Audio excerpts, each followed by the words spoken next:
اس وقت دنیا کے اندر جو خوف کی لہر موجود ہے کہ شاید موت مجھے نہ آ جائے، حالانکہ موت تو سب کو آنی، لیکن آنی اس وقت ہے جس وقت اللہ کا فیصلہ ہوگا۔ خوف اس قدر انسانوں پہ چھا چکا ہے کہ اس خوف کے اندر اللہ کا خوف اور دنیا کے خوف میں فرق یہ ہے، جتنا اللہ کا خوف دل میں زیادہ ہوتا ہے اتنا انسان اللہ کے قریب ہوتا ہے، اور دنیا کا خوف جتنا زیادہ ہوتا ہے وہ دنیا سے بھاگتا ہے۔ لیکن خوف خوف ہی رہا اور ایک دوسرے کا تماشا ہی دیکھنے پہ دنیا لگی ہے۔ کاش یہ خوف اس بات کا ہوتا کہ اگر اللہ مجھ سے ناراض ہے، اس حالت میں دنیا سے چلا گیا تو کیا بنے گا۔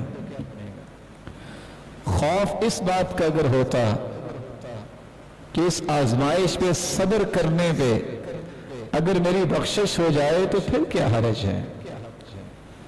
کوئی کہہ رہا ہوتا ہے کہ اللہ ناراض ہے اور بیت اللہ بھی ناراض ہو گیا، زمین بھی ناراض ہو گئی، کبھی کسی کو توفیق نہیں ہوئی کہ وہ قرآن کا مطالعہ کرے، انبیاء کے قصے پڑھے۔ 3 سال تک رسول اللہ صلی اللہ علیہ وسلم کو شیب ابی طالب میں محصور ہونا پڑا اور مکے والوں نے لاک ڈاؤن کیا، نکل ہی نہیں سکتے۔ تو آپ کہیں گے کہ اللہ تعالیٰ ہم سے بھی ناراض تھے؟ کیا بیت اللہ میں تو وہ نہیں آ سکے 3 سال؟ کیا آپ کہیں گے کہ بیت اللہ ہم سے بھی ناراض تھے؟ سنی سنائی باتیں، سنے سنائے قصے اور کہانیاں، ان کو آگے شیئر کرنا اور ان کے پیچھے لگنا، یہ پوری قوم کی عادت بن گئی ہے۔ مومن ایسا نہیں ہوتا۔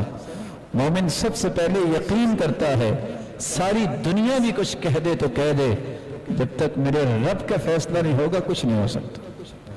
اور اگر ساری دنیا میں سے ایک شخص بھی نہ کہے میرے رب کا فیصلہ آ گیا ہے تو پھر کسی کے کہنے کی ضرورت نہیں، فیصلہ وہی نافذ ہوگا۔ اللہ تعالیٰ نے اس لیے قرآن مجید میں خوشخبری سنائی ہے، الا ان اولیاء اللہ لا خوف علیہم ولا هم یحزنون۔ اللہ کے جو ولی ہوتے ہیں وہ بھی اس معاشرے کا حصہ ہے، وہ بھی اسی زمین میں بستے تھے اور بستے ہیں اور کل کو بھی اللہ پیدا کریں گے، لیکن خوف ان پہ کبھی غالب نہیں آتا، غم ان کو کبھی نہ ڈھال نہیں کرتا۔ پریشانیاں تو انبیاء کو بھی آئی، غم تو انبیاء اور رسول کو بھی آئی، لیکن غم کا آ جانا یہ انسان ہونے کی نشانی ہے، لیکن ہر وقت غمگین رہنا یہ بے ایمان ہونے کی نشانی ہے۔ خوف کا آ جانا یہ انسان ہونے کی نشانی ہے۔ موسیٰ علیہ السلام نے لاٹھی پھینکی اللہ کے حکم سے، وہ اژدہا بن گیا، موسیٰ بھاگ پڑے۔ یہ فطرتی خوف ہے۔ ایک خوف وہ ہے کہ فلاں میری جان لے لے گا، یہ صرف اللہ تعالیٰ کا خوف ہونا چاہیے۔ کسی اور کا خوف اگر کسی انسان کا آ جائے تو شرک بن جاتا ہے۔ ایک اللہ کے عذاب کا خوف ہے، یہ انسان کے اندر خوف آ جائے تو اس کا سب سے خوبصورت ایمان بن جاتا ہے۔ ایک اللہ تعالیٰ کا خوف ہے، یہ اس کو نصیب ہوتا ہے چوتھی قسم خوف کی کہ میں اللہ سے محبت کرتا ہوں، اس کا خوف کہیں میرا رب مجھ سے ناراض نہ ہو جائے، یہ اللہ کے ولیوں کی نشانی ہے۔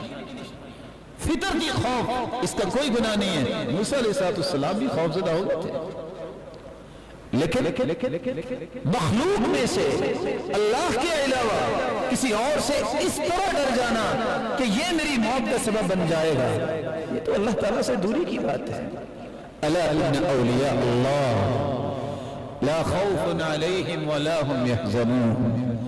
اللہ کے جو ولی ہوتے ہیں ان کو خوف نہیں ہوتا، وہ غمگین نہیں ہوتے، صرف دنیا میں نہیں، نہ قبر میں نہ حشر میں۔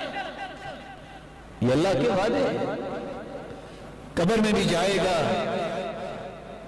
روایت بتاتی ہے فرشتے سوال کرنے آئیں گے، سر کی طرف سے نماز کہے گی اس سے بات نہ کرو، اس کو آرام کرنے دو۔